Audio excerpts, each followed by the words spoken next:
बुलढाणा जिल्ह्यातल्या आंबोडा गावातल्या जिल्हा परिषद उच्च प्राथमिक शाळेत एक मुख्याध्यापक आणि 8 शिक्षक अशी एकूण 9 पदं मंजूर आहेत। मात्र प्रत्यक्षात कित्येक महिन्यांपासून इथे 5च शिक्षक कार्यरत आहेत। याचा निषेध म्हणून ग्रामस्थांनी 16 जुलैपासून आपल्या मुलांना शाळेत पाठवणं बंद केलंय।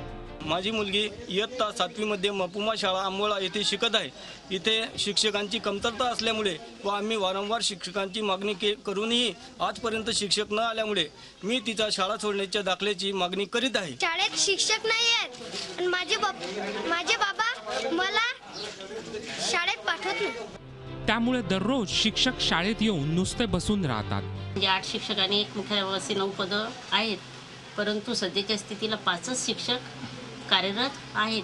काही पालक शिक्षक म्हणजे त्यांच्या इच्छेनुसार शिक्षक न आल्यामुळे दाखले मागत आहे आणि आज सुद्धा शाळा बंदच आहे। याबाबत नांदुरा पंचायत समितीच्या शिक्षण विस्तार अधिकाऱ्यांना विचारलं असता त्यांनी काय छापील शासकीय उत्तर दिलं पहा।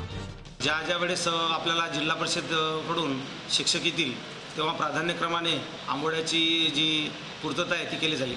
शिक्षकच नसल्यानं शाळा बंद राहत असल्याचा हा प्रकार गंभीर आहे।